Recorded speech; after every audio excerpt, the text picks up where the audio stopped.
semoga sehat selalu. Alhamdulillah, baru saja kita menyimak materi pertama tentang strategi sukses menyusun PKM Riset, di sini eksakta dan sosial humaniora. Setelah ini tiba saatnya kita masuk kepada materi yang kedua, yaitu tentang strategi sukses menyusun PKMKC Karsa Cipta. Jadi kita akan menyimak bagaimana tips membuat proposal yang memenuhi kaidah dari PKM. Namun sebelum masuk pada materi, ini langsung saja ya, tadi dari materi pertama, kedua, langsung dilimpahkan ke yang kedua. Seperti kata pepatah, tak kenal maka tak sayang, maka kita akan bacakan dulu CV dari narasumber yang kedua.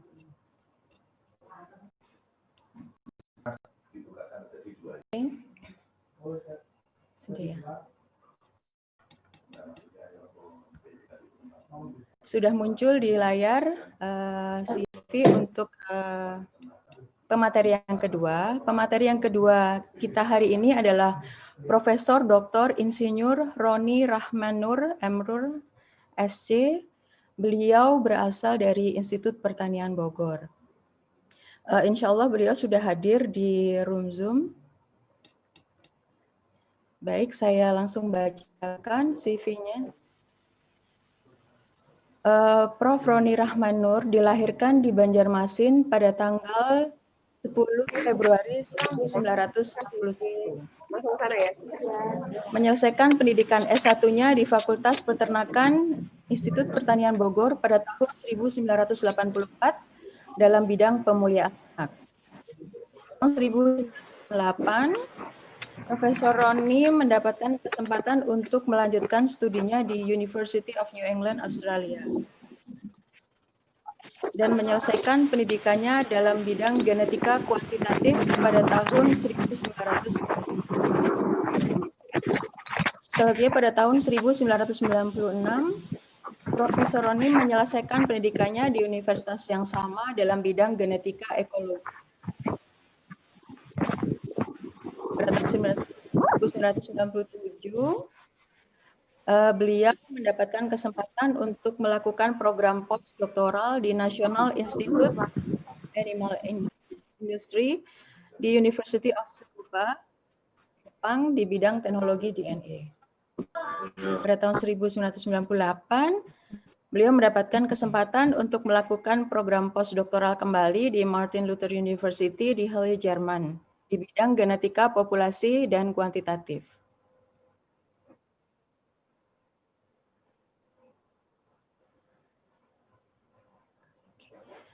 Pada tahun 2000, beliau mendapatkan kesempatan untuk mengikuti training dalam bidang teknologi pemulihan dan reproduksi di University North Dakota dan Wisconsin. Dalam perjalanan karirnya sebagai penulis, Prof. Roni menghasilkan buku-buku ilmiah yang terkait di bidang genetika dan mempublikasikan lebih dari 161 artikel ilmiah, baik secara individu maupun bersama penulis lainnya. Buku-buku yang telah beliau hasilkan antara lain Australiana, Kisah Persahabatan Dua Bangsa, Genetika Ternak, Manajemen Inseminasi Buatan pada Sapi dan Unggas, Genetika Kuantitatif Hewan Ternak, Genetika Ekologi, Manajemen Riset di Perguruan Tinggi. Selain itu, dalam melaksanakan kegiatan kesehariannya, Prof. Roni ini mengisi waktu luangnya dengan menulis ribuan artikel ilmiah populer dalam bidang sosial, budaya, kesehatan, dan pendidikan yang telah dipublikasikan di majalah, koran, dan media online. Nah, sejak tahun 2014, beliau mempublikasikan di kompasiana.com sebanyak 1.142 artikel dan telah dibaca oleh 1.900.203 kali. Luar biasa ya. Saat ini beliau merupakan anggota dari Genetic Society of Australia dan Association for Animal Breeding and Genetics. Sebelum beliau juga pernah mendapatkan amanah menjadi pembantu dekan 3 dan dekan Fakultas Peternakan, wakil kepala LPPM bidang penelitian IPB, tim pakar penyetaraan ijazah luar negeri Kemenristek Dikti, dan yang terbaru baru saja beliau menyelesaikan tugasnya sebagai atase pendidikan dan kebudayaan di KBRI Canberra, Australia.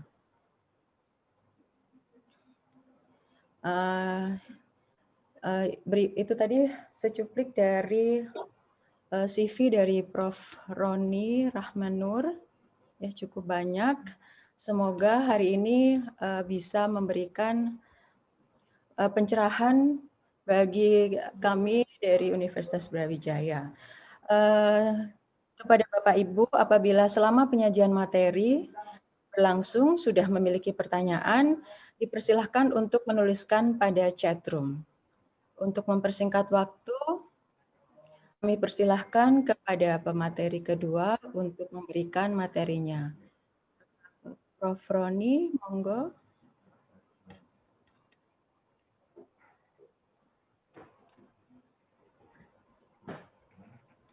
Terima kasih Bu Jayati.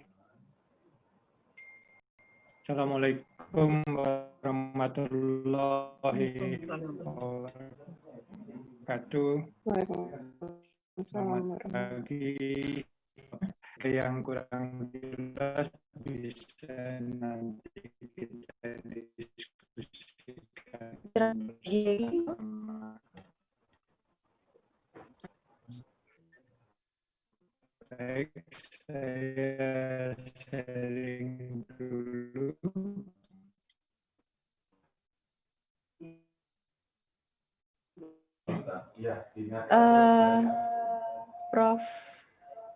Prof. Roni, mohon maaf suaranya putus-putus.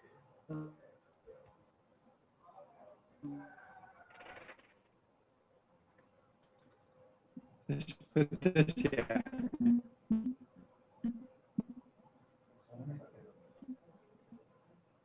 Mohon maaf, Prof. Roni, suaranya Coba yang lain putus-putus.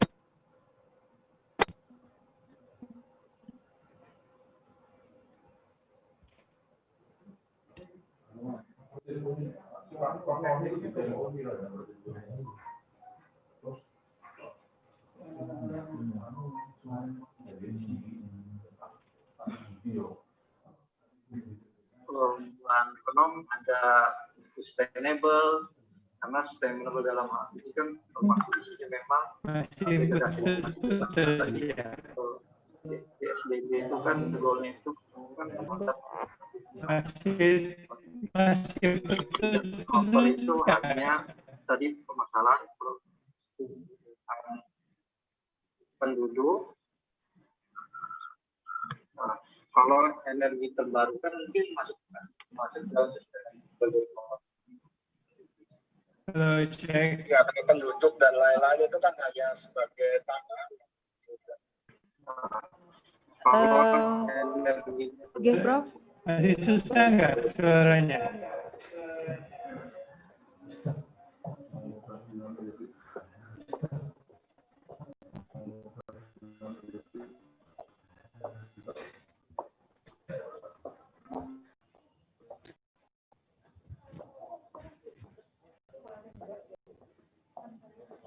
Gimana?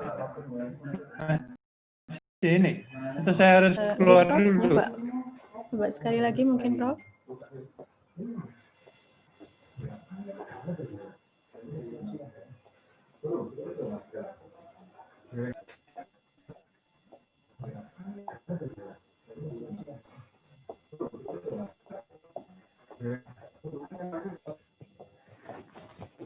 Udah bisa didengar? Suaranya sudah masuk? Oke, ya. Sudah, Prof. Baik ya, kita mulai ya.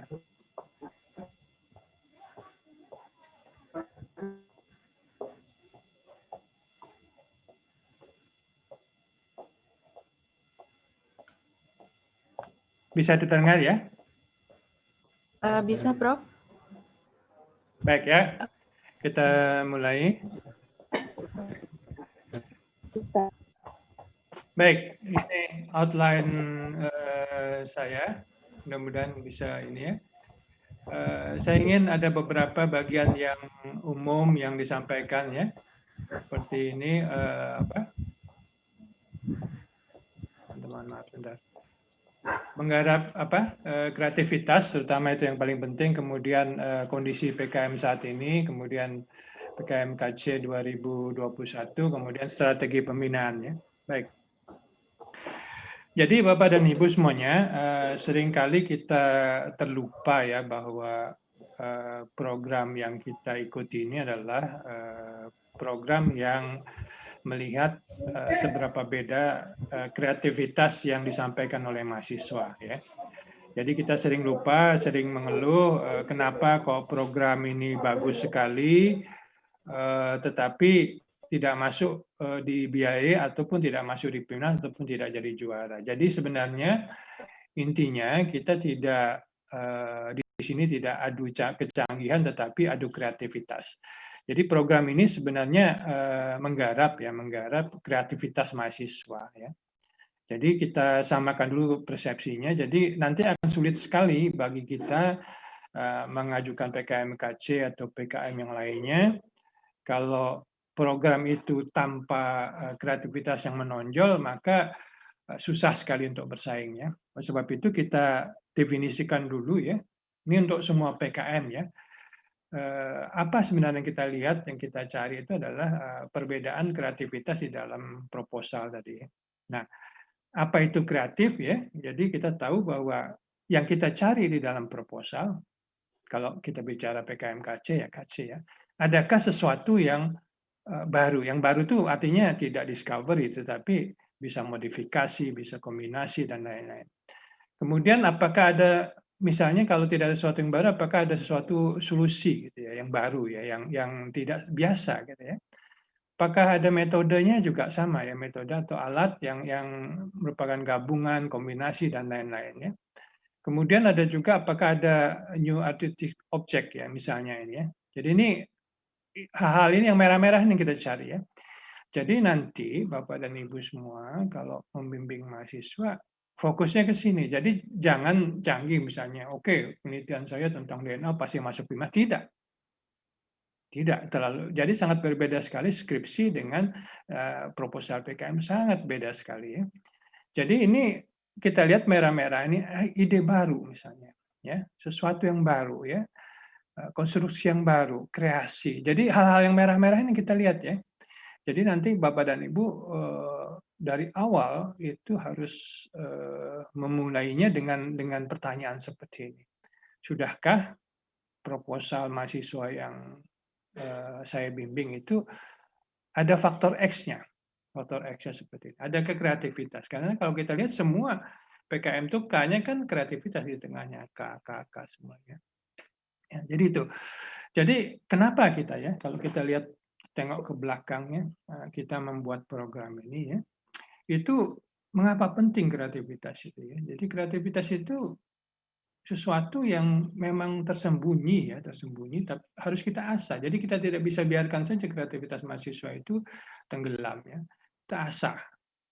Nah, begitu sudah diasah akan muncul kreativitas tadi ya. Nah, kenapa penting? Menurut berbagai macam teori, ini kreativitas ini salah satu ini menjadi kunci keberhasilan seseorang di masa akan datang ya. Jadi ini menarik sekali dan ini yang kita garap. Jadi kita tidak menggarap seberapa canggih dan segala macam, tetapi seberapa kreatif. Dan kemudian ide kreatif itu kegunaannya bagaimana bagi masyarakat ya. Jadi kita banyak yang sekarang dunia kita berubah ya. Dulu tidak terbayangkan ya 10 tahun yang lalu kita bisa manggil alat transport ke rumah ya. Bisa Gojek, Grab. Itu karena kreativitas. Dulu kita tidak pernah membayangkan memesan rumah, memesan makanan dan lain-lain bisa barang bisa sampai ke rumah.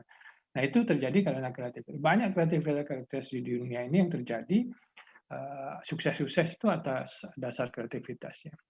Nah, jadi kita ini di sini, Bapak dan Ibu, kalau kita di pendidikan akademis, kita menggarap di sini ya. Oke, ini yang tangible ya. Nah, kita berada di sini, kita menggarap soft skill mereka ya. Nah, ini yang jadi posisi PKM itu ada di sini gitu ya. Pada di sini kita garap di sini. Nah, ini memang seringkali orang bertanya apa sih gunanya PKM ya? Nah, ini jangka panjang ya.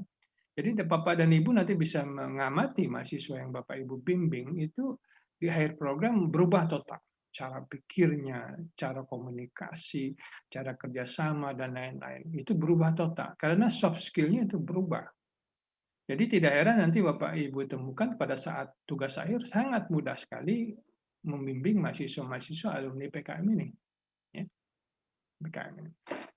Nah, oleh sebab itu bertolak dari tadi ya, kondisi tadi, kita di tahun 96 itu kita sudah mulai berpikir ya, mendapat tugas bagaimana membuat PKM ini panjang ya, dirintis ya. Kemudian baru sekitar beberapa tahun kemudian sudah mulai jalan ya.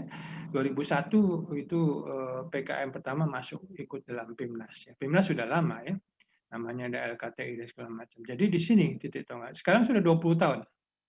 Jadi kalau kita lihat program ini, rasanya tidak ada di program pemerintahan itu yang demikian panjangnya dan terus berkembang gitu ya. Karena apa? Tadi ya, minat itu muncul karena ada sesuatu tempat yang kosong yang selama ini tidak diberikan di kampus, disediakan. Nah, mahasiswa bangkit di sana. Ya. Jadi Bapak dan Ibu dengan adanya PKM ini ya, ini saat ini, kondisi saat ini kalau kita potret ya, peta kekuatan PKM sangat dinamis ya. Nah, mungkin Ibu Ubi bisa merasakan ya, lihat peta 10 besar itu turun naik demikian bergejolaknya setiap tahunnya. Jadi ini dinamis sekali. Tahun ini juara umum, tahun depan mungkin saja tidak, dan lain-lainnya. Tahun ini masuk 10 besar, tahun depan mungkin terlempar dari 20 besar dan segala macam ya. Nah, kemudian sudah menjadi program rutin perguruan tinggi, jadi tidak hanya di UB, tetapi di seluruh perguruan tinggi yang ribuan itu sudah menjadi program rutin ya. Kemudian ini yang mau tidak mau harus kita akui program yang paling bergengsi terbesar ya di Indonesia terkait dengan olah kreativitas ini. Kemudian mulai ya, kalau dulu perguruan tinggi berlomba sebanyak-banyaknya memasukkan proposal. Sekarang tidak, bergeser dari kuantitas ke kualitas. Jadi sudah mulai, artinya apa? Kualitas meningkat ya. Nah, kemudian perguruan tinggi sekarang dalam arti baik ya, semakin ekstrim, semakin militan dalam pembinaan PKM. Ya. Jadi intinya kalau kita simpulkan kondisi yang kita hadapi di lapang sekarang itu persaingan semakin ketat. Jadi kalau kita tidak mempersiapkan diri dengan baik, maka kita akan tertinggal. Tertinggal, simple ya, seperti itu ya. Nah, ini contoh. Tahun lalu kita menerima sekitar 60.000 total ya, proposal. Besar sekali. Kita bayangkan kalau level dosen aja tidak sebesar itu bersaingnya ya. Jadi yang diundang tuh 620. Jadi kita lihat bagaimana dari sekian ribu perguruan tinggi ya, itu kalau berada di PIMNAS itu sesuatu yang luar biasa di sini, sesuatu yang luar biasa. Dan ini posisi peta. Dan ini kemungkinan tahun depan ini yang 2021 ini akan meningkat lagi ya, akan meningkat lagi. Jadi posisinya tadi persaingan makin ketat, kita harus mempersiapkan diri. Nah, di tengah persaingan yang ketat tadi ya, PKM itu dinamis sekali ya. Jadi geser menggeser itu ya sangat dinamis ya. Kalau bertanya tahun ini ada yang perguruan tinggi yang belum pernah dapat emas, tiba-tiba dapat emas 2 ya, presentasi dan lain-lain, itu masuk langsung ke 5 besar ya. Jadi intinya yang ingin saya sampaikan ya bahwa ini umum dulu, hanya PT yang perguruan tinggi yang mempersiapkan dengan baik yang dapat menempatkan mahasiswanya di PIMNAS. Ya. Nanti kita tanya satu pertanyaan lagi, yang memperoleh medali itu yang bagaimana. Ya. Oke. Nah, sekarang kita coba nanti tadi sudah kan Prof. Edi tentang PKMP ya, PKM Research. Nah, sekarang kita PKMKC ya. Jadi Karsa Cipta ya.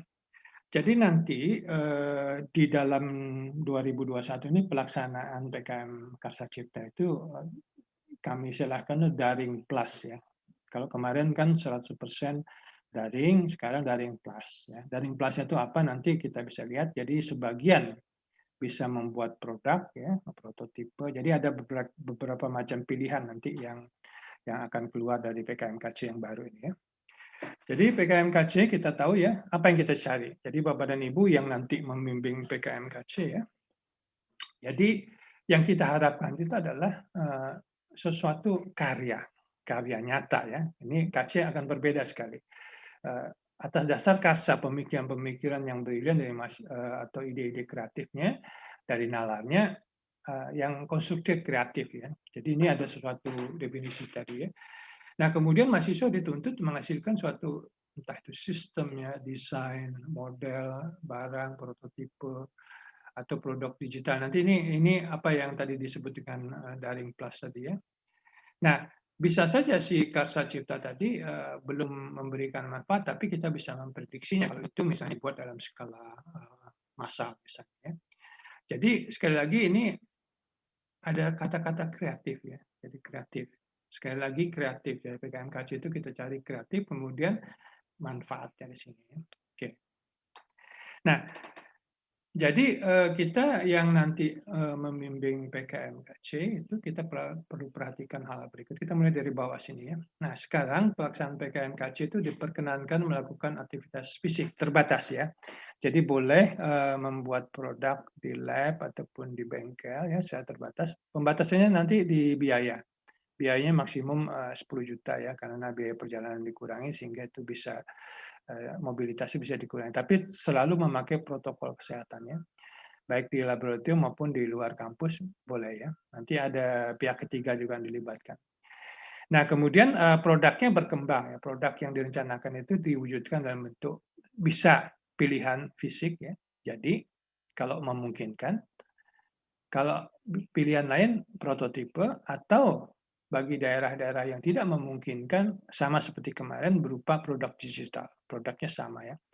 Nah, semua ini kita nilai berdasarkan kerangka biaya yang diajukan. Jadi kalau misalnya 10 juta yang diterima, nanti kita si reviewer akan melihat dengan 10 juta tadi produk ini batasannya itu bisa apa saja. Jadi misalnya produk digital tidak bisa melebihi idenya yang demikian rupa, kalau diterjemahkan biayanya nanti lebih dari 10 juta. Gitu ya. Jadi itu nanti akan diterjemahkan di dalam form penilaiannya. Nah, jadi bisa dalam animasi ya, jadi sebagai wujud dari karsa cipta tadi. Ya. Nah kemudian kita lihat produknya ya, fisik, prototipe atau digitalnya. Nah, kemudian untuk mendapatkan gambaran hasil yang dihasilkan, dia berfungsi, harus berfungsi ya, manfaat. Kemudian dari ini kita bisa memprediksi kemanfaatan pada masyarakat. Jadi pada intinya nanti Bapak dan Ibu yang membimbing PKMKC itu perhatikan di sini adalah penilaian utamanya adalah kreativitas, gambaran luarannya, produknya, kemudian nanti prediksi kemanfaatan. 3 itu, ya, 3 itu. Jadi patokannya 3 itu. Nah, PKMKC sekarang bagaimana pelaksanaannya? Kita lihat ya. Jadi nanti ini umum ya, bahwa seleksi proposal masih tetap akan dilakukan secara daring, masih ya. Nanti kemungkinan 2 kali seleksinya, seleksi administratif dan seleksi isi ya. Kemudian pelaksanaan nanti semuanya ada perubahan, tadi mungkin di PKM Riset sudah ada disampaikan. Boleh sekarang dilonggarkan untuk yang bagi yang bisa secara terbatas protokol kesehatan melakukannya secara terbatas di lab ya. Ini disebut dengan daring plus ya. PKP 2 kembali seperti tahun lalu dilakukan secara daring, tidak berhadapan-hadapan, tidak datang nanti ya. Kemudian PIMNAS sampai saat ini direncanakan secara daring. Jadi ini hal yang akan Bapak dan Ibu persiapkan untuk mahasiswa membuat proposal ya. Jadi sebagian besar seperti ini. Oke. Jadi ini kira-kira perubahan yang terjadi ini sekarang PKM-nya disebut PKM 6 bidang ya, karena PKM GFK masuk ke dalam PKM yang harus mengajukan proposal dan diterima apa tidak. Kalau dulu kan hanya video ya. Jadi masuk ke sini, kita lihat mekanismenya. Kalau kemarin itu ada kendala seperti ini ya, kita akan ini dilakukan secara daring plus. Kalau tahun lalu kita hanya daring saja, tidak boleh melakukan, sekarang daring plus ya. Kemudian output kegiatan dalam bentuk fisiknya ya, ini adanya bekerja dari rumah ya. Nah sekarang kita boleh dilonggarkan, pilih silahkan nanti yang membimbing. Kalau memungkinkan memproduksi produk fisik silahkan. Kalau hanya pilihannya prototipe silahkan, atau produk digital silahkan. Jadi 3 ini ya. Nah, kemudian anggaran, ini memang betul-betul ya dibatasi tidak mobilitas karena kita bertanggung jawab kepada mahasiswa untuk semua PKM. Itu hanya lokal saja, tidak terlalu boleh di luar kota ya. Kemudian anggarannya untuk kebutuhan boleh sekarang untuk membeli bahan dan aktivitas digital ya. Jadi ini kira-kira seperti tahun lalu, tetapi dibuka kemungkinan mahasiswa kalau bisa membuat fisik ya silahkan, prototipe silahkan, kalau tidak ya seperti kemarin ya. Nah, untuk PKMKC, Bapak dan Ibu, ini luaran utamanya ya, luaran utamanya. Nah, lihat ya. Jadi yang utama wajib itu adalah produk fisik atau prototipe atau produk digital. Jadi ini perlu perhatian Bapak dan Ibu ya. Jadi memang PKMKC itu khas ya, harus kita bisa lihat ini. Jadi kalau tidak bisa lihat secara fisik ya produknya digital. Nah, nanti Bapak dan Ibu sama ya, proposal ini nanti ini sering banyak gugur karena ini diunggah secara bersamaan ya, jadi satu ya. Jadi ini dipisah, isi kelengkapan dokumen utama ini dipisah ya, seperti biasa untuk PKMKC. Nah, ini dokumen PKMKC yang merupakan dokumen wajib, logbook ya. Kemudian nanti laporan kemajuan pada saat PKP 2, kemudian bahan presentasinya. Nah, bahan presentasi ini nanti kalau yang berupa video produk ya videonya ditampilkan dan lain-lain. Ya. Kemudian untuk PIMNAS nanti ada produknya laporan akhir, artikel ilmiah. Nah, PKMKC diwajibkan menulis, mengumpulkan artikel ilmiah, ada penilaiannya.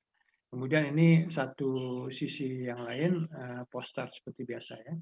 Jadi ini Bapak dan Ibu bisa lihat ya, PKMKC ciri khasnya produk ini. Kemudian ini yang produk-produk dalam pelaksanaannya, ini harus disiapkan dengan baik. Jadi ini nanti kita akan mendiskusikan khusus banyak kesalahan-kesalahan yang terlalu fokus di PIMNAS untuk mempersiapkan presentasi, tetapi melupakan ini. Oke. Baik, nah kalaupun ada nanti bimbingan Bapak dan Ibu yang memilih untuk seperti tahun lalu berupa video ya, silahkan, boleh. Ya, PKMKC ini ya, dalam bentuk penjelasan nanti. Nah, patokannya sama ya, 5-7 menit kemarin. Jadi sekarang bukan video pelaksanaan, tapi proses pembuatannya.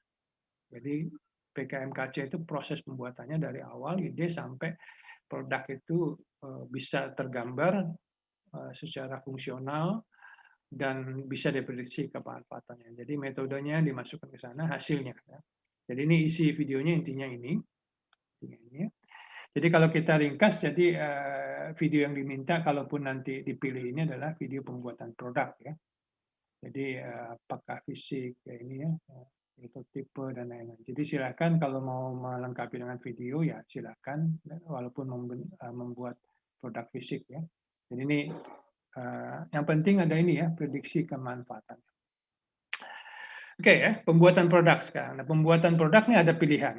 Jadi kalau Bapak dan Ibu memiliki bimbingan PKM itu memungkinkan secara kesehatan, aturan, itu bekerja secara terbatas di lab, boleh dikerjakan di sana, bengkel boleh sediakan, tapi ini selalu ya ada protokol kesehatan di kampus. Jadi boleh. Ya.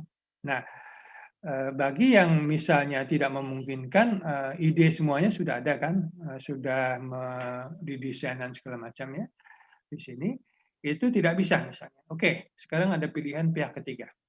Jadi misalnya dia membuat suatu alat, oke, pihak ketiga merealisasikan bengkel ataupun alat studio elektronik ya silahkan, ini boleh. Nanti ada namanya di biaya itu untuk jasa pihak ketiga ya, buat video dan lain-lain. Jadi ini satu pilihan baru pihak ketiga untuk merealisasikan ide. Tapi idenya dari mahasiswa tetap, bukan pihak ketiga membuat proposal PKM, bukan. Ya.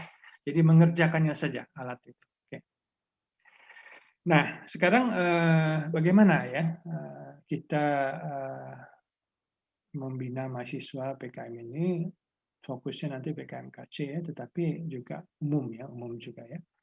Jadi ini seringkali dilupakan urutan-urutan ini. Nah, jadi ini satu, saya mengatakannya ada 4 faktor ya penentu prestasi perguruan tinggi, suatu perguruan tinggi di PIMNAS itu ya. Ini urutannya saya buat demikian ya, jadi tidak bisa ditukar-tukar ya. Nah, seringkali perguruan tinggi itu ataupun pembimbing di sini ya fokusnya ini ya melihat dari hilirnya apa yang terjadi setelah proposal itu dibuat, tidak terlalu dibimbing, kemudian diterima, baru mikir bagaimana pelaksanaan, oke diperbaiki segala macam, dipersiapkan di Pimnas. Nah, terkadang itu si reviewer sudut pandangnya agak berbeda ya, meloloskan menjadi proposal diterima, kemudian di Pimnas. Kadang-kadang di sininya lupa ya, lupa artinya kita tuh beradu kreativitas. Jadi banyak proposal yang dibiayai, banyak proposal yang kelompok mahasiswa yang masuk ke Pimnas, tingkat kreativitasnya sudah maksimum. Artinya maksimum untuk masuk Pimnas. Jadi dibandingkan dengan rekan lain-lainnya sangat susah sekali untuk memperoleh medali. Karena di sini tidak digarap ya. Jadi sekali lagi ini fokusnya ya. Jadi Bapak dan Ibu membimbing dari hulunya dulu. Jadi ini kreativitasnya digarap dulu, kreativitasnya. Jadi kita tahu kan bahwa yang kita lihat itu persaingan mahasiswa itu kreativitasnya, tingkat kreativitas dan kemanfaatannya. Kalau ini pembinaan saya yakin UB sudah lengkap sekali pembinaannya. Perguruan tinggi juga melakukan pembinaan. Nanti ini saya ada katakan nama zero toleransi apa ya. Ini seringkali dilupakan ya. Nah, kemudian terlalu sibuk kita melihat pesaing kita di perguruan tinggi, nanti di Pimnas siapa saja gitu ya. Jadi memang ini menentukan. Tapi kalau kita persiapannya baik, ini tidak terlalu perlu dikhawatirkan ya. Nah, yang sering salah itu fokus perguruan tinggi adalah di sini melatih mahasiswa presentasi, mental semuanya, padahal kreativitasnya tidak cukup. Didorong bagaimanapun tidak akan dapat medali pada posisi begitu. Bagaimana caranya di sini dibenahi? Sini dibenahi ya. Dibenahi. Jadi ini menarik ya, menarik ini proses ini kita sering mahasiswa latihan. Kalau PKP 2 juga latihannya. Tapi lupa bahwa ada faktor lagi di sini nanti ya laporan dan segala macam itu yang harus dibenahi gitu ya, harus dibenahi ya. Nah, sehingga tidak heran di Pimnas itu masih ada laporan akhir itu 11 halaman. Tidak akan dapat medali. Karena itu sudah laporan akhirnya rendah. Jadi yang namanya presentasi dan segala macam itu 40% saja. Yang di sini nanti yang akan 60% atau 50% tergantung dari PKM ya. Sekali lagi ini gambar ini harus Bapak dan Ibu lekatkan di mahasiswa bahwa kita menggarap di sini. Jadi kalau kita dari hulunya itu sudah salah langkah, agak susah. Ya, tadi menarik ya pertanyaan dari moderator pertama Pak siapa tadi ya, Darjito ya. Sekian tapi tidak masuk, sekian dan tidak dapat medali. Saya suspeknya di kreativitas. Kreativitasnya bagus tetapi di perguruan tinggi di atas itu gitu ya. Di atas itu ya. Oke. Nah, jadi Bapak dan Ibu kunci sukses kalau cek saja kelompok yang mendapat medali emas ya, medali di PKM itu kunci sukses itu pasti 3 jalan nih. Segitiga ini berjalan. Peran institusinya menonjol, dosen pembimbingnya aktif, kemudian mahasiswanya aktif. Jadi ini saya bayangkan kalau mahasiswa ingin memasak sesuatu, menghasilkan program PKM tertentu di dalam panci ini, kalau kita tidak menyediakan kayu, tidak menyediakan api dan peralatan, dan dosen pembimbing tidak memberikan polesan bahwa ide-ide masakannya harus begini-begini, maka ini tidak akan jadi masakan. Jadi kalau suatu perguruan tinggi timpang saja satu ini, maka kolaps dia. Itu yang saya katakan bisa terlempar dari tadinya 5 besar kemudian hilang ya. Banyak data empiris menyatakan perguruan-perguruan tinggi yang 10 besar karena pergantian struktural, pejabat struktural, direktur kemahasiswanya, berikut ya dampaknya tenggelam. Karena ada yang terlupakan di sini. Perubahan preference dan segala macam ya. Banyak tim-tim PKM yang diganti tiba-tiba kolaps prestasi perguruan tinggi besar itu ya. Oke. Nah, ini beberapa yang bisa dituliskan di sini ini ya institusi ya pasti ada dalam pelaksanaan fasilitasi pendanaan segala. Ini peran-peran sudah saya yakin sudah tahu ya. Jadi ini fungsi-fungsi proposal segala macam ini dilihat mahasiswa. Jadi tiga fungsi ini berjalan. Nah ini pembimbing seringkali dilupakan pembimbing ya. Jadi pembimbing memang harus terlibat dari awal mengasah kreativitas, kemudian mengamati mahasiswanya dan segala macamnya. Jadi kalau ada masalah memberikan solusi, motivasi dan segala macam. Jadi Bapak dan Ibu masih bisa dicek saja yang mendapat medali-medali yang proposal lolos, pasti ini tiga mesin ini bekerja dengan baik. Tiga ini dengan baik ya. Banyak perguruan tinggi yang menyerahkan seluruhnya kepada mahasiswa. Oke, buat saja proposal PKM-nya, nanti saya tanda tangani. Tidak akan bisa. Untuk lolos proposal saja dibiayai susah, apalagi nanti masuk dalam final. Kalau ada ya mungkin kebetulan lagi bagus dia. Tidak bisa nih harus tiga ya. Oke, nah ini yang saya maksud zero tolerance ya tadi ya. Tadi ada suatu kesalahan besar bahwa kita memfokuskan kepada persiapan presentasi, persiapan monef ya. Padahal di dalam itu ada diminta ya laporan kemajuan, laporan akhir, materi ya, artikel ilmiah di dalam PKMKC ini ya. Jadi ini kan sesuatu yang tidak disadari oleh perguruan tinggi bahwa ini bisa diupayakan, dibimbing mahasiswa itu mengikuti aturan dan membuat produk-produk yang dibuat ini maksimum nilainya. Ya. Jadi ini bisa kita bayangkan kalau ini semua ini nilainya di bawah 500 akan susah untuk bisa dibiayai maupun untuk mendapat medali di PIMNAS. Jadi ini kan bisa tidak membayangkan ya bahwa kita melupakan ini, dianggap ini suatu yang biasa, kemudian kita memfokuskan yang 40% untuk presentasi. Mati-matian sampai diinapkan di hotel dan segala macam. Kita menggarap 40%, tidak menggarap ini. Kalau ini kita tukangi satu-satu semuanya baik ya, maka kita sudah dapat angka 60% tadi. 60% tadi ya. Oke, jadi itu yang harus kita perhatikan zero tolerance. Jadi harapannya ini jangan dianggap enteng.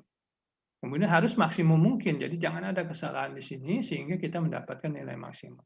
Kalau ini sudah mendapatkan nilai maksimum, baik nanti untuk kelolosan proposal maupun untuk nanti mendapatkan medali, itu menjadi lebih mudah, tinggal berjuang 40%. Oke.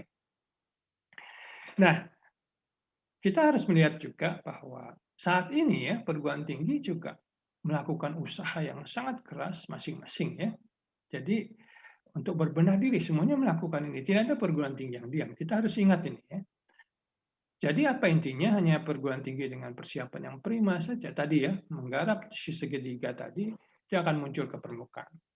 Dan muncul nanti di hilirnya mendapat medali di PIMNAS ya. Nah, ini yang saya sarankan ya, bahwa saat ini sebaiknya tidak lagi menekankan kepada kuantitas ya, harus sekian ribu proposal, harus sekian ya. Oke, di awalnya boleh, tetapi yang nanti dikirimkan itu harus berdasarkan kualitasnya. Jadi kalau dulu awal-awal program PKM banyak perguruan tinggi yang tebar jala 1000 gitu ya, ya kalau dapat 10 syukur, 100 syukur. Sekarang tidak ada lagi faktor kebetulan, itu memang betul-betul sudah bermain kualitasnya. Nah, jadi yang saya sarankan ya itu bahwa pembinaan nanti PKM maupun PKMKC ini harus mulai dari hulunya, melekat dari hulu sampai hilir. Jadi tidak bisa lengah saja sedikit pada saat nanti sudah diterima proposal, pada saat di PKP 2 kita lengah, tidak kita siapkan, putus istilah rantainya. Sudah di PKP 2 nanti masuk ke PIMNAS tidak kita siapkan dengan baik akan putus. Jadi ini harus mulai dari sekarang komitmen kalau kita garap dari proposal sampai ke PIMNAS gitu ya, proposal sampai ke PIMNAS. Oke, ya. Jadi ini cara kita ya. Nah, apa yang saya sarankan itu membenahi kreativitas sejak hilir ya. Jadi tadi ya kalau PKMKC ya nanti tanyakan sudah belum itu kreativitasnya ada ya. Kalau belum bagaimana strateginya itu harus kita lihat ya. Jadi ini harus kita garap. Nanti akan sangat sulit sekali Bapak dan Ibu kalau bisa saja ada kebetulan yang sedang-sedang tapi masuk dibiayai ya. Kemudian yang kemarin juga saya lihat ada yang sangat apa ya sedang tapi mestinya tidak masuk PIMNAS masuk PIMNAS gitu ya. Itu ada. Itu luck saja ya. Jadi ini harus kita benahi supaya nanti lempeng jalannya ke sana ya. Oke. Nah, jadi nanti Bapak dan Ibu di dalam membuat proposal itu selalu mahasiswanya ditanya, kita bertanya sendiri, oke, sudah tidak proposal PKMKC atau proposal PKM lain itu menonjol kreativitasnya ya. Kalau belum, bagaimana? Dipancing mahasiswa itu ya, dipancing, kemudian dipoles, dan boleh itu melakukan pemolesan kreativitas. Jadi mahasiswa itu kalau dipancing, itu ide saya begini Pak, bagaimana kalau begini, bagaimana kalau begini, bagaimana kalau begini. Itu 2-3 hari dia kembali lagi dengan ide yang lebih baik, pasti ya. Jadi kalau kita sudah menggarap itu ya.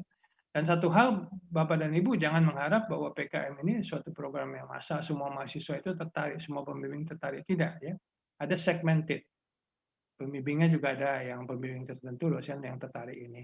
Mahasiswa juga sama, tidak semuanya tertarik ini ya. Ya kalau dipaksakan di mata kuliah dipaksa wajib buat proposal ya akan membuat ya apa adanya, tapi tidak akan sesuai dengan PKM yang sebenarnya ya. Nah, jadi nanti Bapak dan Ibu begitu udah masuk proposal meriksa ya PKMKC dan lain-lain itu, kalau belum menonjol boleh memberi masukan, kemudian dipancing idenya untuk lebih kreatif, itu boleh. Namanya memoles ya. Tadi kan ingat ya bahwa kreativitas mahasiswa itu biasanya tenggelam ya. Kemudian kalau kita sudah bisa pancing dia akan keluar dengan baik ya. Oke, nah ini penting ya. Kenapa saya tadi menekankan kreativitas ya? Jadi ini lesson learn yang terjadi pada PIMNAS ya. Oke, saya ambil contoh 1, 2, 3, 4, 5. 5 judul peserta PKM PIMNAS PKMKC ya. Oke, kita mulai dari pertama. Teknologi alat pengepres tahu dengan sistem pneumatic time delay valve. Jadi apa yang dikerjakan? Kalau di tukang tahu rakyat biasa itu menekan air itu dengan batu pemberat, kemudian setelah kering baru dipindahkan tahunya. Nah, mereka membuat pakai press ya. Sampai di situ. Jadi Bapak dan Ibu bisa melihat ya bahwa itu adalah lebih kepada solusi teknologi yang sederhana, levelnya masih PKM PKMT ya, PKMT. Jadi yang seperti ini itu letaknya di mana kelemahannya itu di level teknologinya. Level teknologinya belum mencapai PKMKC. Jadi di PKMKC itu level teknologinya kalau lebih advance dari PKMT ya. T itu penerapan teknologi. Kenapa ini bisa masuk PIMNAS ya? Memang tadi ada juga faktor luck tadi ya. Oke. Jadi di sini kelemahannya teknologi. Kemudian kedua ini rancang bangun alat inovasi pemeras sterilisasi ini ya. Jadi ini inovasi dan lain-lain ada di sini, kreativitasnya ada. Jadi tidak ada masalah dengan kreativitas dan segala macam. Tetapi desain alatnya, jadi kalau kita lihat desain alat itu ya semuanya itu memang pikirannya portable jadi satu semuanya gitu ya. Sehingga dengan tadi keterbatasan volumenya. Jadi si volume susu tadi bisa 1-2 sapi masuk ke sana kalau produksinya 20 liter ya berdua gitu ya. Dimasukkan. Nah, alat itu harus didekatkan kepada sapi pada saat memerah, kemudian baru dia bekerja. Padahal di dalam kandang itu sumber bakterinya ada di sana. Satu.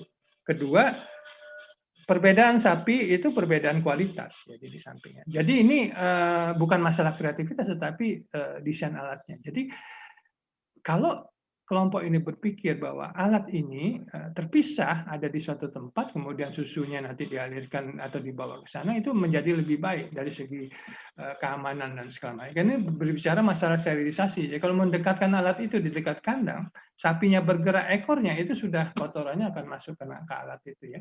Jadi ini posisinya bukan karena tidak kreatif tetapi kalah dengan kreativitas teman-temannya tadi kelas, pesaingnya ya, pesaingnya. Ini kreatif masuk bagus. Tapi yang lain lebih tinggi lagi gitu ya. Nah, oke, kita naik ke sini. Jadi ini ada suatu sistem peringatan dini tsunami real time ya. Jadi membuat bola logam dalamnya berongga, kemudian ada dengan pakai sistem otomasi ya. Jadi kalau air itu tiba-tiba surut itu akan tertarik ya. Berapa diukurnya, bola itu turun, kemudian nanti ada langsung mengirim pesan ke calling center sana bahwa ini terjadi sesuatu. Dan itu akan menandakan tsunami. Jadi ini dipasang di alat ya di pinggir-pinggir, memudahkan untuk pencurian karena buoy itu pencuriannya. Oke, ini masuk kreativitasnya sudah oke ya, biayanya juga memungkinkan ya. kreativitas ada. Sama seperti ini level kreativitasnya masih kalah dengan yang lainnya, gitu ya. Tingkat yang lainnya. Nah, yang ketiga, ini membuat alat pembersih tambak udang. Selama ini kan tambak udang itu dibersihkan dengan manusia ya, jadi air dikuras segala macam. Itu memakan biaya, memakan waktu ya. Nah, dia membuat alat namanya semacam robot bawa air, kemudian dia dengan kekeruhan air dia diprogram secara real time, nanti diprogram bisa kapan saja dia alat ini bekerja. Nah, di sini alat ini menggunakan kaidah kalau kincir angin itu kan kincir air itu kan udang itu berputar ya. Jadi dia berpikir bahwa dengan perputaran air tadi si alat itu ditaruh di tengah, kemudian dia menyedot, kemudian dari kotorannya dibuang. Ya sudah jalan itu. Tapi kembali alat ini kalah dengan kreativitasnya dengan yang ini ya di bawah ini ya. Kalau saja dia berpikir alat ini bisa bergerak secara robotik di dalam air, mencari kotoran di mana tingkat kekeruhannya berbeda, akan ceritanya lain. Jadi ini masalahnya berada di statis di tengah. Jadi ini kalah dengan yang ini. Nah, yang ini orang kan diabetes, biasanya luka ya di kaki. Kalau saraf perifernya sudah rusak itu ya sudah berat ya, sudah bisa amputasi segala macam. Selama ini alatnya apa?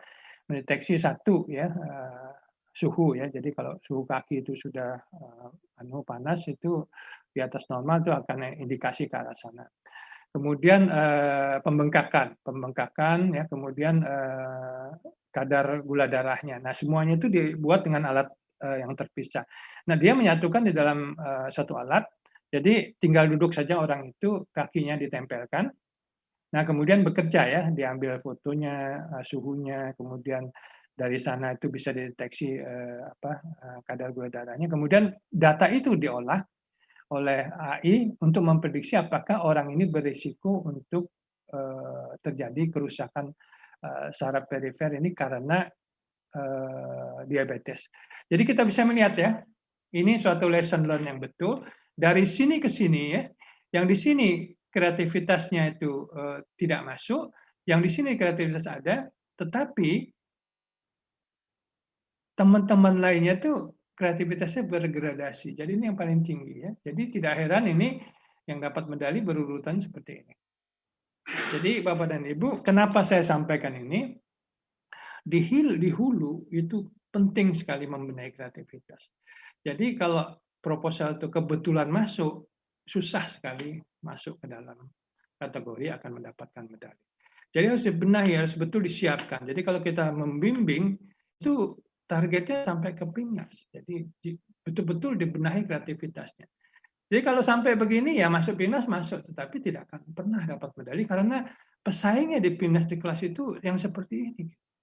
Kalau hanya membuat press saja, ini PKMT membantu UMKM ya untuk ini. Yang ini kreativitasnya banyak, tetapi menonjol, tetapi yang lainnya lebih menonjol ya. Jadi ini harapannya gambaran ini bisa Bapak dan Ibu pikirkan ya dalam membimbing PKMKC ya. Baik. Nah jadi ini untuk PKMKC maupun PKM keseluruhannya. Jadi hanya untuk membimbing proposal, meminta patuh aturan saja tidak cukup. Kalau levelnya UB ya, kan itu sudah masuk 5 besar ya. Yang kreativitas saja ada tidak cukup. Tadi melihat ya di level di kelas di PIMNAS tadi ada yang lebih menonjol lagi. Jadi sebenarnya kita harus di sini mulainya menggarap proposal PKMKC maupun PKM lainnya kreativitas unggul. Jadi tidak hanya sekedar ada kreativitas, tapi yang betul-betul menonjol. Sama seperti tadi ya. Saya katakan kalau alat robot tadi yang tadi Patriot tadi bisa bergerak mencari sampah, mungkin ceritanya lain. Bisa bersaing dia dapat medali emas. Tetapi tidak ya. Nah, di antara tadi itu masih ada yang laporannya tidak mengikuti aturan tadi halaman 11. Jadi kan berarti kan nilainya sudah kurang. Jadi yang semua tadi itu agregatnya membuat seseorang bisa mendapat medali emas atau tidak ya. Hanya sampai perak saja atau bagaimana ya. Oke. Nah, jadi saya sarankan untuk pembinaan PKMKC ya kita fokus ya. Oke. Sekarang PKMKC ya. Jadi pertama kali yang Bapak dan Ibu nanti membimbing PKMKC itu dilihat ya. Jadi levelnya ya ininya level kreativitas itu harus tadi kreativitas unggul ya. Jadi tidak hanya sekedar kreativitas tapi harus unggul ya. Nah, kemudian yang paling penting tadi ya, seperti kasus yang pertama tadi, harus di atas PKMT. Kalau PKMT ini kan teknologi yang sudah jalan diterapkan untuk membantu masyarakat untuk meningkatkan pendapatannya ya. Tadi ya seperti kasus tahu tadi. Tidak sampai situ, tapi harus di atas itu ya, di atas itu ya. Ya tidak boleh meniru, tetapi tadi ada kreativitas, modifikasi dan lain-lainnya. Bisa kita lihat ya tadi level-level tadi ya, bagaimana tingkatnya tadi ya, tingkat levelnya ya. Yang paling bawah tadi memang yang bagus ya, dia menyatukan, kemudian menggunakan teknologi yang baru, kemudian ke tingkat ininya ya, tingkat apa, tingkat kemanfaatannya. Kita bisa bayangkan kan kalau orang dulu 3 kali masuk pemeriksaan, dia masuk 1, duduk saja, kaki yang ditempelkan, selesai dan dia sudah mendapatkan hasil ya. Itu penting ya. Jadi ini yang PKMKC Bapak dan Ibu fokus di sini ya. Produknya harus ada ya. Nanti apakah pilihannya tadi fisik, prototipe ataupun digital silahkan. Ini harus ada ya. Jadi tidak bisa akan-akan tidak bisa ya. Jadi harus ada fungsional ya. Kemudian level kemanfaatan dari produk kita bisa melihat manfaat tadi ya. Seperti alat tadi yang di bawah, seperti alat penyapu kotoran untuk udang tadi ya. Tsunami dan lain. Nah, ini poster Bapak Ibu nanti ada bagian sesi poster khusus ya. Jadi ini PKMKC itu ya. Jadi umum patokannya. Jadi nanti harus taat kaidah ya. Jadi tidak boleh menyimpang. Isinya ya komunikatif ya, artistik. Nah, ini gabungan antara ilmiah dengan estetika ya. Nah, kemudian ada fokus yang ditonjolkan. Jadi jangan memaksa seseorang untuk diam di sana setengah jam, 2 jam untuk memahami poster. Poster itu hanya sepintas orang bisa membaca. Nah, itu yang biasanya poster-poster yang bisa memperoleh medali ya. Jadi Bapak dan Ibu ya, di dalam PKMKC ini itu ada satu catatan yang penting ya, bahwa hanya ya yang kreativitas menonjol dan tingkat kemanfaatan yang tinggi saja yang akan bertahan ya. Jadi Bapak dan Ibu ini penting kita perhatikan ya. Saya tidak akan masuk ke dalam bagaimana format dan segala macam karena ini levelnya pembimbing pembina ya. Titik tembaknya itu harus di situ kreativitasnya. Baik, demikian presentasi saya. Nanti kita bisa diskusi lebih lanjut. Baik, Prof. Terima kasih atas materinya. Masih ada waktu 15 menit sebenarnya, Prof. Apakah ada yang Prof. Roni tambahkan mungkin? Cukup kita pakai waktu diskusi saja ya. Mungkin lebih banyak pertanyaan, lebih banyak. Baik, berikutnya kita langsung ke diskusi. Ini sudah ada beberapa pertanyaan yang masuk ke chatroom maupun DM ya. Pertama mungkin pertanyaan dari Bapak Pak Muhammad Rusli. Dikatakan bahwa core PKM adalah kreatif. Apakah Prof mempunyai pengalaman bagaimana menciptakan suatu lingkungan kampus atau kurikulum sehingga mahasiswa lebih kreatif? Sebab di kurikulum tidak ada yang mengajarkan bagaimana menjadi kreatif.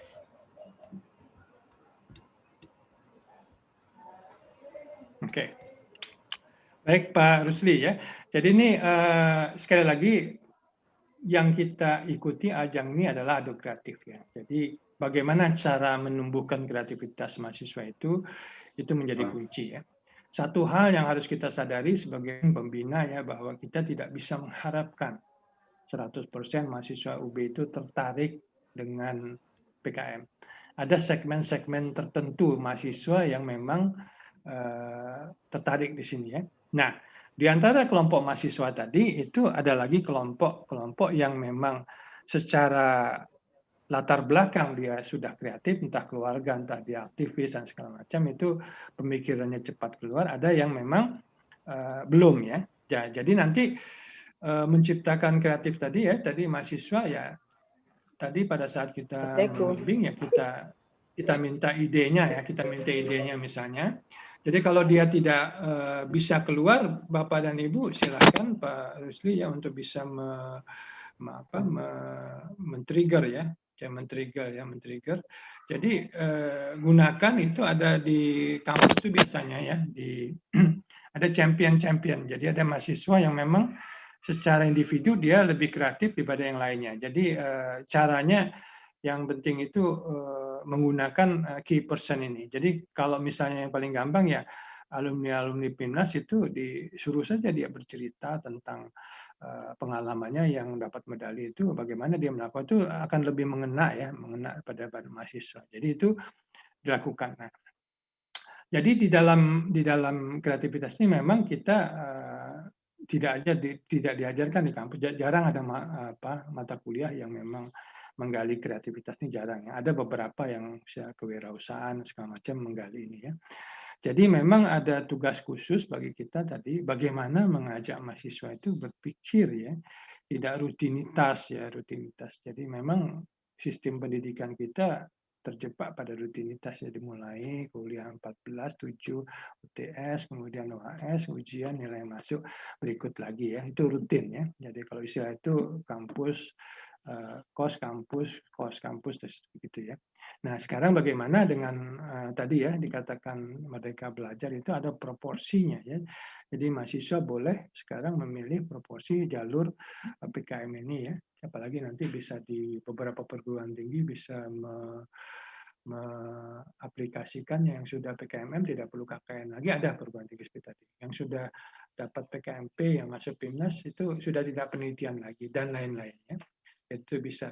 Jadi sekali lagi Pak Rusli, memang tidak bisa kita biarkan, kalau kita biarkan demikian saja tidak akan muncul ya. Tadi gunakan lingkungan di mana championnya sama seperti dosen. Jadi Bapak dan Ibu pasti mendeteksi di fakultas itu ada yang dosen yang memang sangat antusias sekali membimbing PKM ya. Tidak terlepas pada junior senior, tapi dia memang ini ingin sekali ya.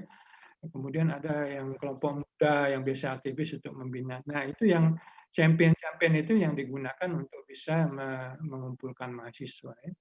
Jadi itu kalau dipaksakan, pengalaman saya di perguruan tinggi lain dikumpulkan yang menerima beasiswa ini harus membuat proposal. Ya jadi proposalnya, tetapi tidak akan bisa lanjut ya, tidak akan bisa lanjut karena memang tidak memahami, hatinya tidak ada di PKM itu dan lain-lain.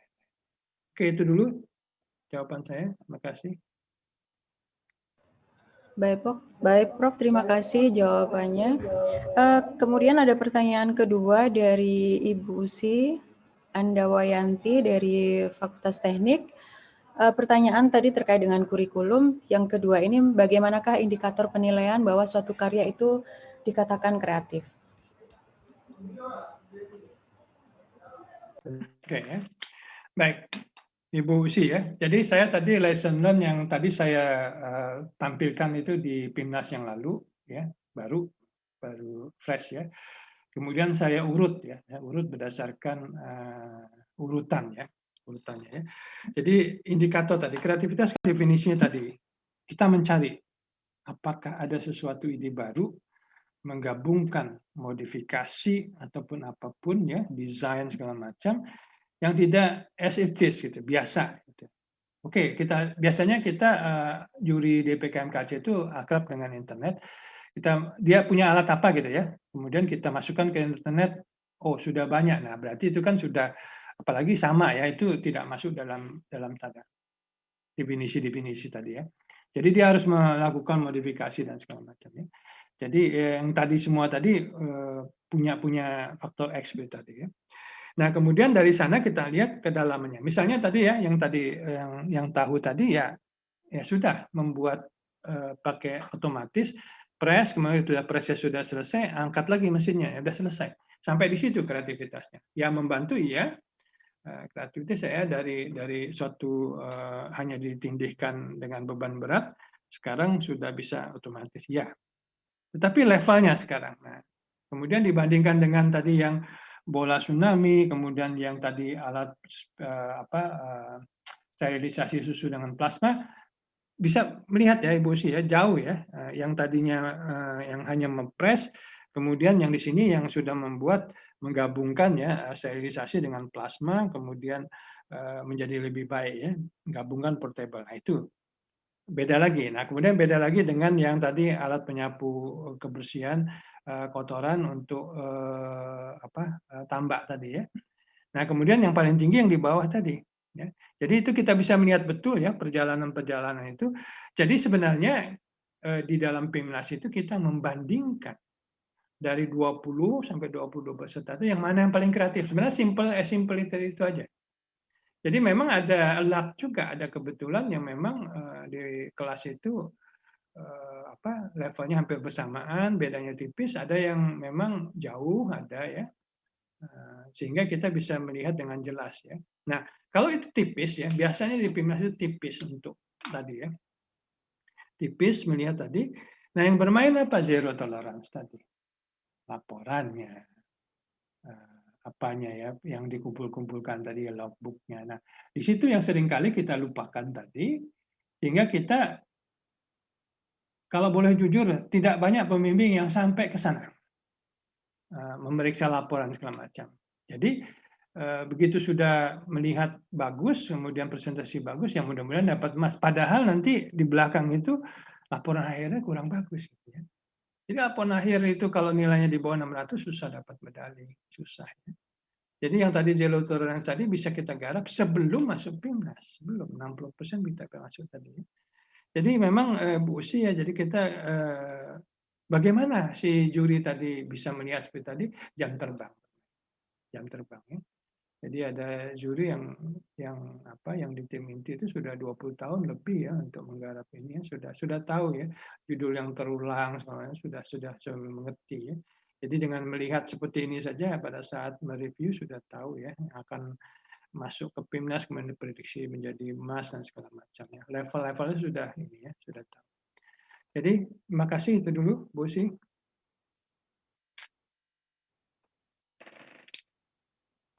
Baik, kemudian pada pertanyaan berikutnya, ini dari Ibu Umi Zakia dari Perikanan. Apakah karya cipta itu harus mengikuti sesuai dengan bidang fakultasnya ataukah bebas? Disesuaikan dengan fakultas yang mengusulkan. Misalnya perikanan, apakah harus melulu ke perikanan aja, misalnya di kedokteran gigi harus kedokteran gigi saja atau seperti apa, Prof?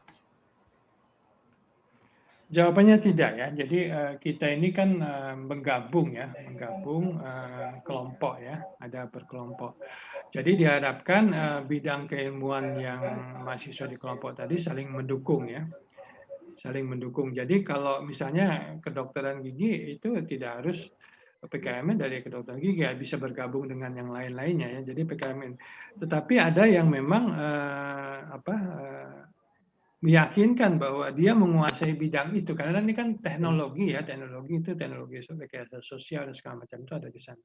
Jadi nanti dilihat aja Ibu Umi ya, dia ada di syarat ya di panduan ini sebentar lagi akan keluar. Ada di situ ringkasan di depan sesuai bidang ilmu apa tidak ya. Kalau P iya, PKMP iya ya, PKMP iya. Nah jadi untuk kelengkapan tadi bisa digabung ya. Misalnya tadi ada yang dari biologi, kemudian ada yang fisika medik ya, peralatan, ada elektronik, kemudian ada kedokteran. Gabung mereka menciptakan alat tadi ya misalnya. Kemudian ada lagi yang tadi fakultas teknik, kemudian ada yang dari perikanan gabung segala macam itu bisa ya. Jadi pada intinya yakinkanlah si juri reviewer bahwa bidang ilmu itu akan gabungan itu akan membuat proposal, seleksi proposal. Oke, makasih Bu. Oke, baik. Jadi kita bisa multidisiplin ilmu, ya, Prof. Oke, untuk yang berikutnya dari Ibu Nurusada dari Teknik. Untuk keluaran PIMNAS yaitu artikel ilmiah. Jika artikel ilmiah tersebut diterbitkan oleh jurnal selain yang disediakan oleh Simbel Mawa, apakah bisa, Prof? Ya, jadi Bapak dan Ibu kita pisahkan dulu ya. Jadi untuk PKM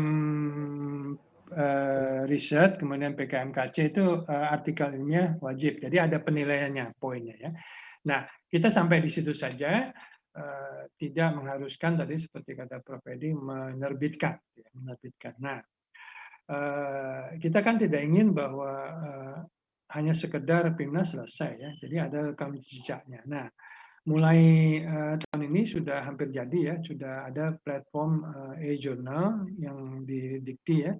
Jadi mulai masuk nanti 2 PIMNAS ke belakang, PIMNAS sekarang ya masuk. Nah itu opsional. Opsional itu artinya kalau mau menerbitkan di situ silahkan. Sebagian besar akan mengirim artikelnya nanti diterbitkan di situ. Tapi bagi yang ada pilihan lain untuk menerbitkan di tempat lain juga silahkan. Jadi itu pilihan ya, tidak wajib harus di situ. Tapi kalau saya lihat ya platformnya sangat bagus sekali ya, bentuknya dan segala macam bisa diakses ya, merupakan semacam website begitu ya. Nanti bisa kita lihat nama pembimbingnya ada di situ dan lain-lainnya. Jadi sekali lagi kalau misalnya belum ada tempat terbit ya silahkan. Dan nama pembimbing boleh sebagai correspondent authors ya. Boleh di sana. Dan itu boleh ditaruh di tempat yang nama terakhir boleh ya. Jadi nanti juga bisa menjadi akun publikasi Bapak dan Ibu semua. Nanti belum kita putuskan apa full artikel apa tidaknya ya. Jadi nanti yang tahun ini sudah full artikel, tahun lalu itu masih ke dalam abstrak. Extended abstrak. Oke.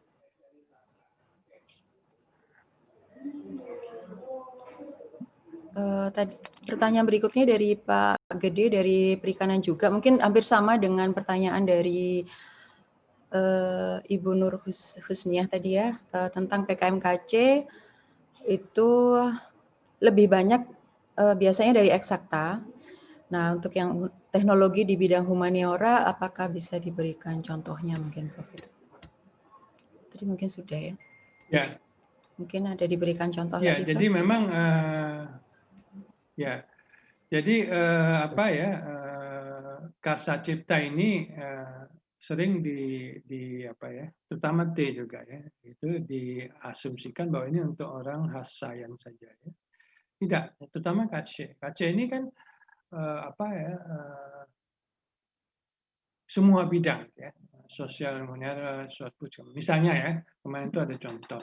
Jadi orang sosbud, orang antropologi ya, antropologi itu jadi dia membuat suatu program namanya scanning 3 dimensi ya, seperti printer 3 dimensi, benda-benda yang purbakala itu mobile gitu ya, mobile. Jadi dia menggabungkan ya, kemudian nanti begitu sudah dimutar, kemudian benda-benda itu menjadi suatu koleksi digital. Ya. Nah itu salah satunya.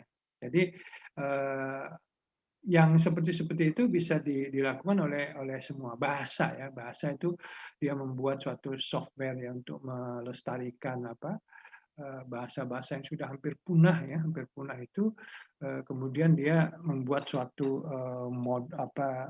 platform kemudian untuk software sehingga bisa diakses ya aplikasi dengan mudah di Android maupun di tempat lainnya untuk tadi menyelamatkan tadi. Jadi memang ada suatu perpaduan ya antara bidang ilmu dengan teknologi itu. Oleh sebab itu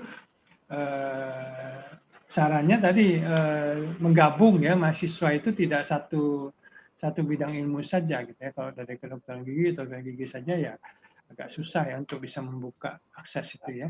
Jadi itu digabung-gabung. Jadi ini sangat terbuka sekali bagi sosial humaniora, termasuk misalnya pembelajaran ini ya, perpustakaan digital, kemudian praktikum ya, fisika yang virtual lab. Nah itu bisa dilakukan semua sekarang. Oke. Silakan. Terima kasih, Prof. Untuk pertanyaan berikutnya, tadi sudah di bidang eksakta, kemudian di bidang sosial humaniora. Yang berikutnya mungkin pertanyaannya juga hampir sama. Mohon arahan untuk PKMKC untuk bidang seni dan desain. Apakah bisa masuk ke level PIMNAS? Jadi kemarin salah satunya dari ISI ya. ISI itu masuk ke PIMNAS ya. Jadi ada suatu dia memikirkan ya suatu permainan seni yang bisa merubah wawasan ya, wawasan seni dan wawasan kebangsaan ya. Nah, kemudian dia menciptakan semacam gabungan ya, ular tangga, ludo, segala macam. Itu ada 4-5 permainan di dalam bentuk tadi ya. Kemudian dia membuat suatu program animasi ya, animasi untuk memainkannya secara digital. Jadi tokoh-tokoh itu seperti catur itu bisa bergerak ya, seperti kartun Ipin Upin itu ya, memainkan. Jadi itu seni ya. Jadi itu bisa dilakukan ya untuk mempromosikan seni dan lain-lain untuk memperkaya wawasan mahasiswa. Jadi banyak ya itu yang bisa ya, seni pertunjukan virtual dan segala macam itu bisa dilakukan. Jadi ini hampir semua bidang. Sekali lagi dari fakultas-fakultas yang Sosbud ini sangat bisa masuk ke sini ya. Tapi tadi dikawinkan ya dengan fakultas lain ya, bidang ilmu. Oke, silakan lagi.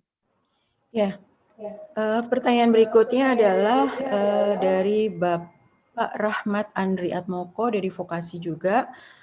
Mohon penegasan perbedaan penilaian antara PKM-KC, PKM-GT, dan PKM-GFK.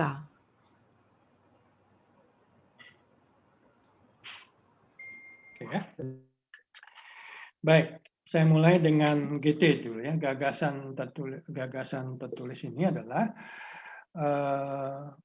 memberikan wadah ke mahasiswa untuk berpikir secara futuristik, tidak 15 tahun, mungkin 20-25 tahun terhadap permasalahan yang sangat besar. Jadi permasalahannya tidak di Malang, tetapi tidak di Jawa Timur, tetapi Indonesia, kawasan Pasifik, dunia, dan lain-lain. Jadi berpikir ke sana. Ada suatu permasalahan bagaimana dia menyelesaikan permasalahan tadi dalam skala besar tadi, kemudian diminta dia merencanakan tahapan-tahapan. Jadi ini memang hayalan mahasiswa. Belum tentu bisa laksana, tetapi kita melihat proses berpikirnya. Jadi intinya, kalau itu bisa diselesaikan permasalahan atau judul tadi dengan PKM 5 bidang, itu bukan PKM GT. Simpel saya seperti tadi. Jadi kalau dilaksanakan, kapan dilaksanakan, tahun depan selesai, bukan PKM GT. Jadi ini permasalahannya panjang sana. Jadi itu permasalahan besar, skalanya besar, solusinya juga spektakuler ya. Jadi misalnya ada penjara digital gitu ya. Jadi dia diawasi secara digital bahwa dia tidak bisa menggunakan kartu kredit segala macam karena dia masih belum menjalankan selesai hukumannya misalnya, itu bisa. Jadi berpikiran ke sana. Nah, kemudian GFK itu diturunkan sedikit, jadi mahasiswa diminta untuk peka terhadap permasalahan yang lebih besar, tapi jadi kalau GT kan apa saja, kalau GFK ini terfokus pada SDG, masalah development goal itu ya, pendidikan segala macam masuk ke sana. Kemudian dia minta untuk melihat memotret masalah tadi, kemudian mencarikan solusi tadi, kemudian dituangkan di dalam bentuk video ya. Jadi ada suatu permasalahan yang besar, tapi spesifik, kemudian dia akan diminta untuk menyelesaikan tadi. Jadi sama. Kedua ini memerlukan suatu skala yang besar dan pemikiran futuristik. Nah, kalau KC tidak. KC silahkan dengan ide, dengan hayalan mahasiswa itu ciptakanlah sesuatu yang unik, fungsional, dan bermanfaat dengan level teknologi yang tidak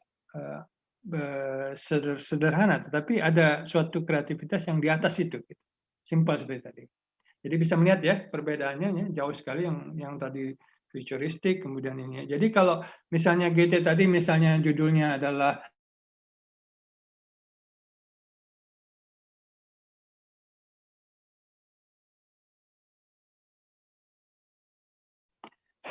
oke. Silakan kalau ada lagi.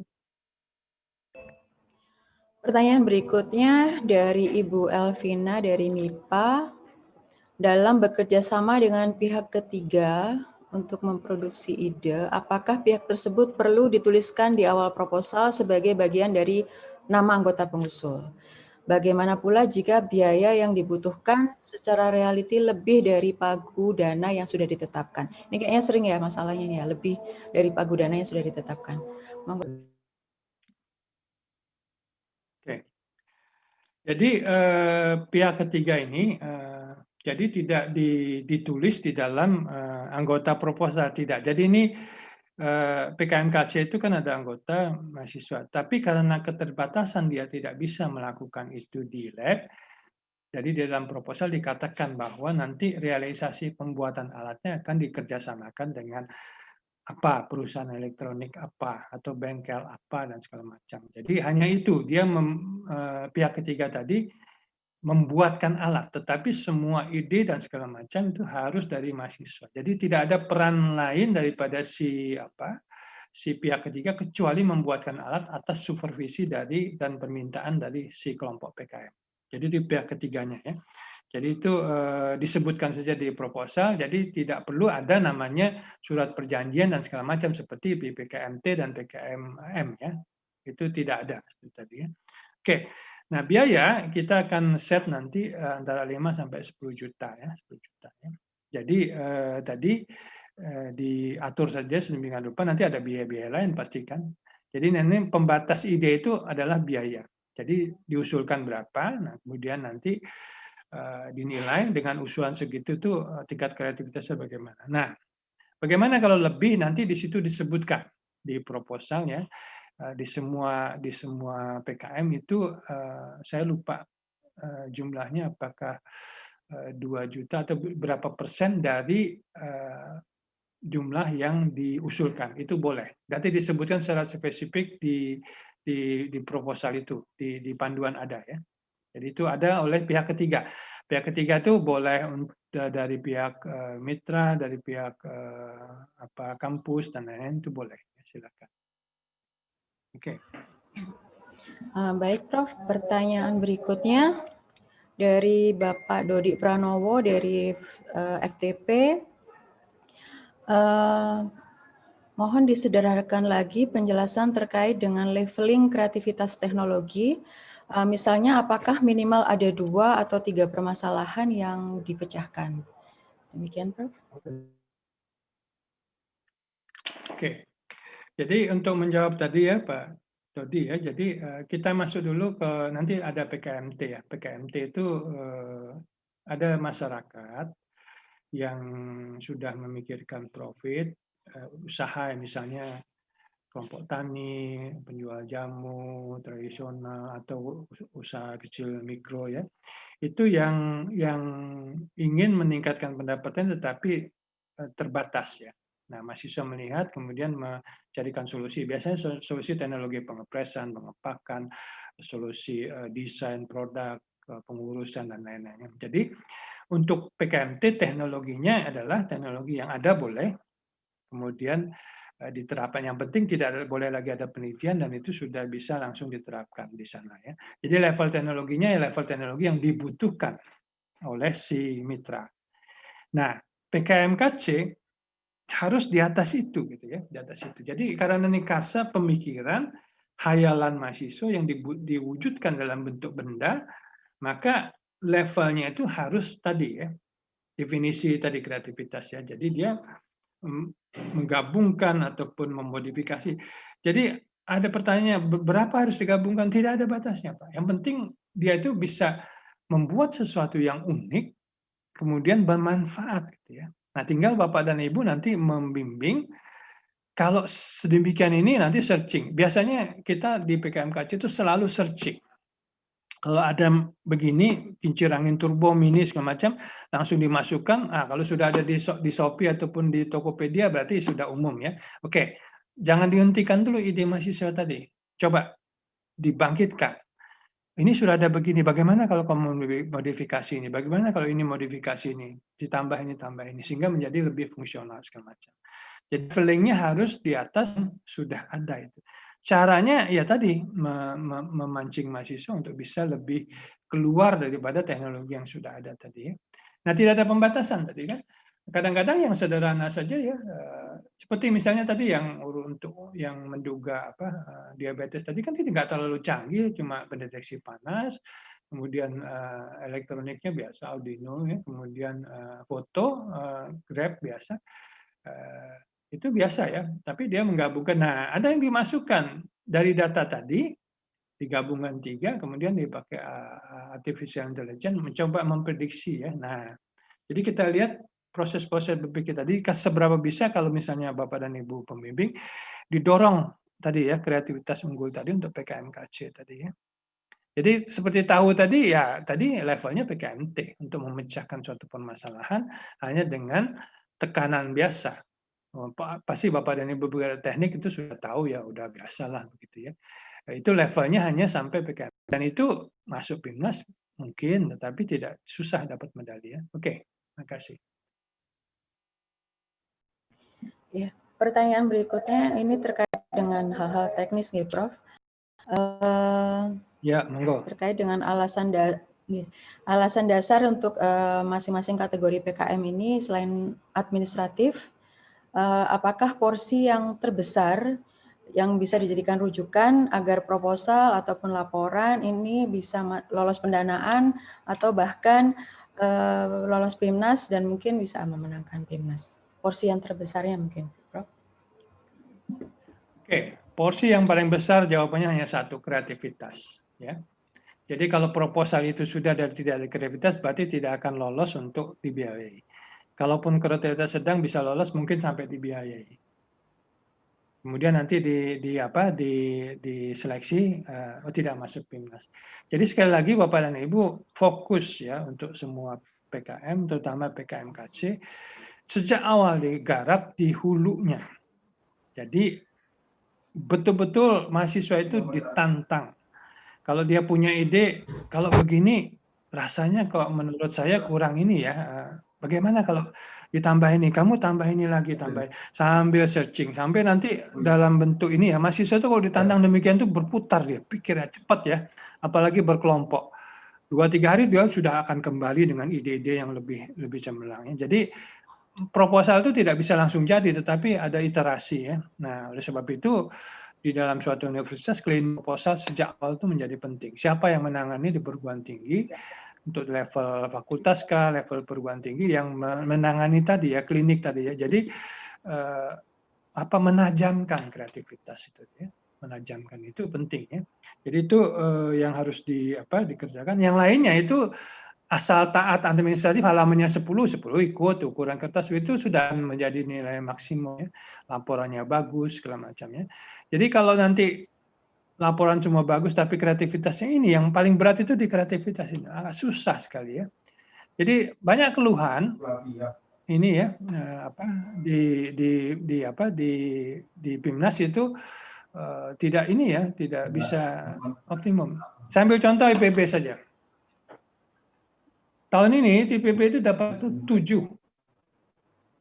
ya. Jadi kalau saja 7 itu bisa dikonfirmasi ceritanya akan lain. Juara umumnya akan lain.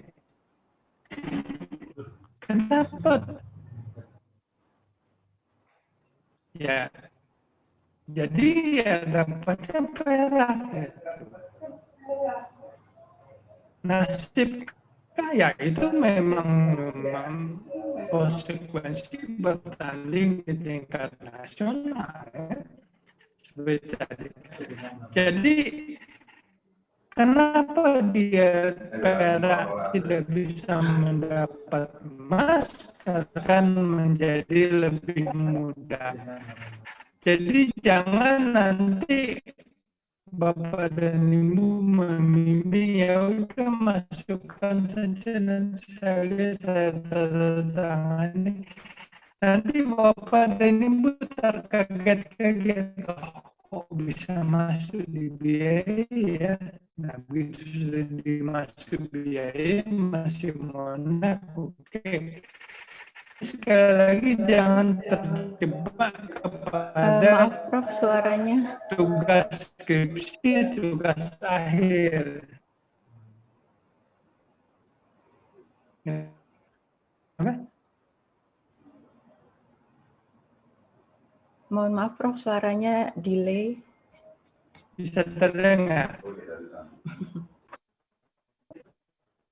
Halo.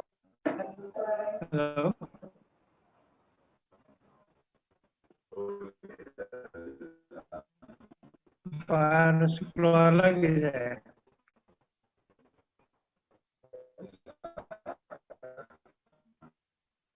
Masih belum terdengar ya? Mungkin tanpa video dulu, Prof. Oke, saya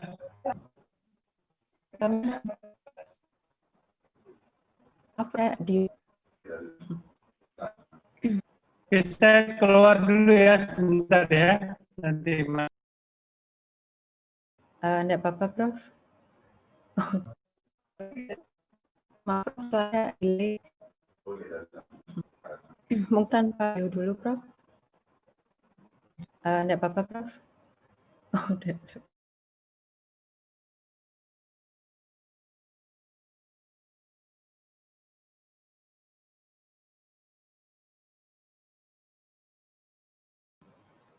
Sebentar Bapak Ibu sambil kita menunggu Prof. Roni.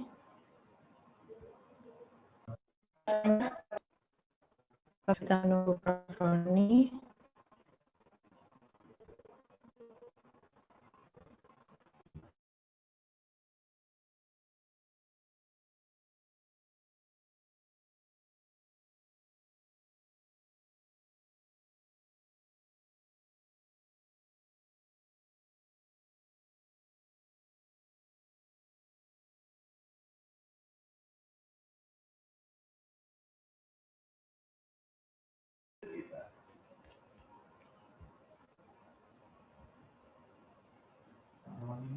Belum hadir ya? Oke, bisa kedengaran ya? Tadi di mute saya tadi. Sudah? Sudah, kedengaran Prof. belum? Sudah. Oke ya. Ya. Ya. Jadi sekali lagi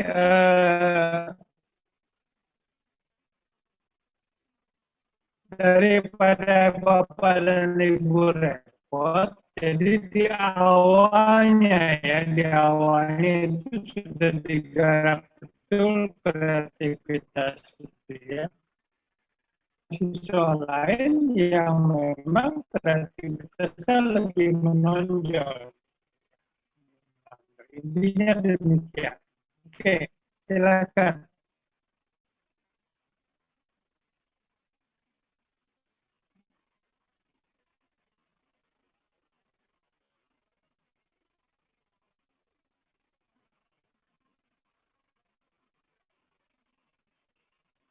Silakan kalau ada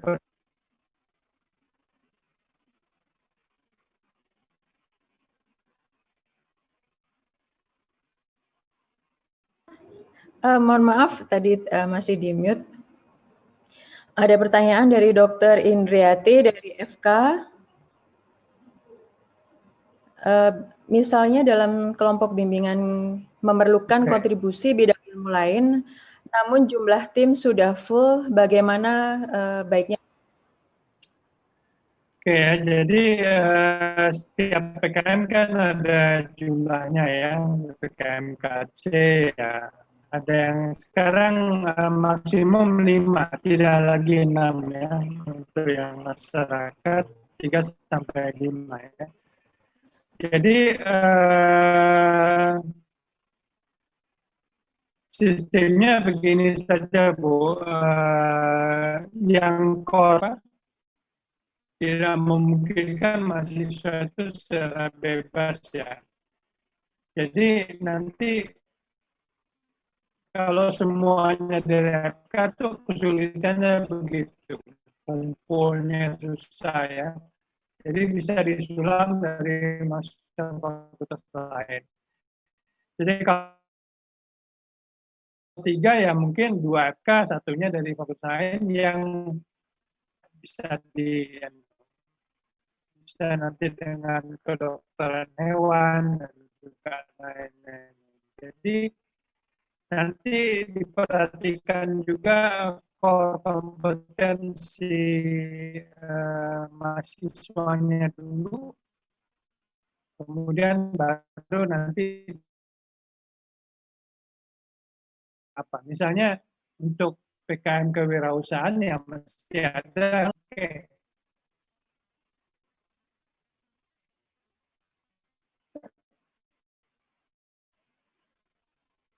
Silakan.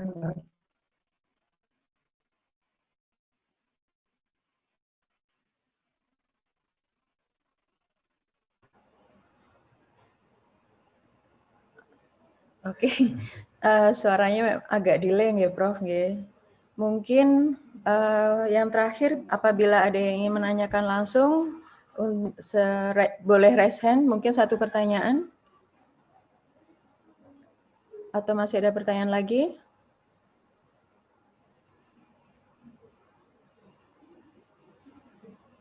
Mohon maaf, lagi hujan deras di sini ya.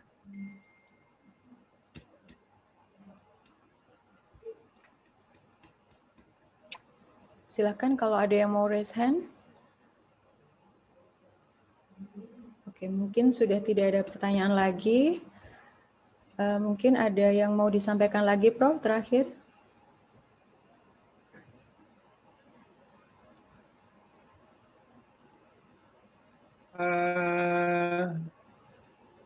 Jadi begini Bapak dan Ibu, nanti panduan akan segera keluar ya. Jadi nggak ada penjelasan umum dari pihak ini terkait dengan proposal nanti perguruan tinggi akan diundang ya, untuk bisa mensosialisasikan. Jadi itu saja. Terima kasih.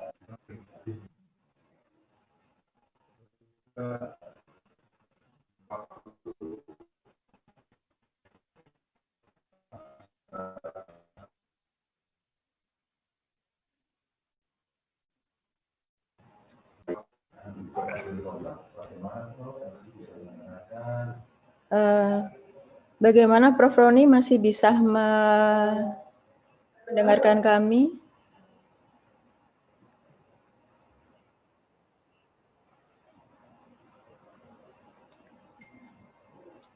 Oke. Mohon maaf karena delay mungkin ya. Jadi mungkin karena waktunya juga sebenarnya masih ada 5 menit dan sudah tidak ada pertanyaan lagi. Dengan demikian bisa diakhiri untuk materi yang kedua ini. Kepada Prof. Roni, terima kasih banyak atas materi yang sudah diberikan. Terima kasih atas pencerahannya kepada kami semua. Semoga bermanfaat untuk kami dalam PIMNAS yang akan datang. Mungkin yang terakhir, Bapak Ibu, untuk materi yang ketiga akan diberikan pada pukul 13. Jadi setelah ini kita isoma dulu. Monggo Bapak Ibu untuk menjalankan ibadah sholat duhur. Lalu kita lanjutkan pada pukul 13 untuk kembali lagi pada materi yang ketiga.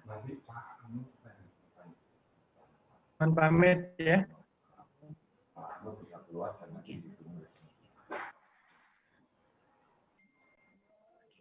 Terima kasih Prof. Roni. Mohon maaf apabila kami ada salah-salah kata.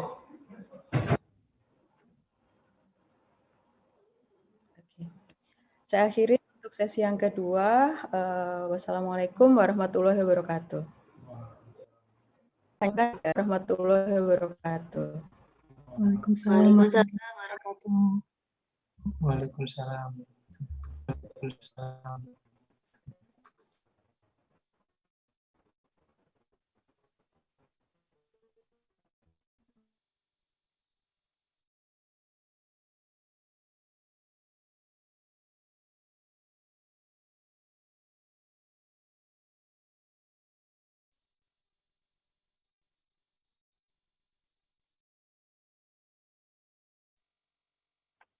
Tes. Suara saya masuk, Mas. Tes ya, baik kepada Bapak Ibu, nanti kita kembali jam 13.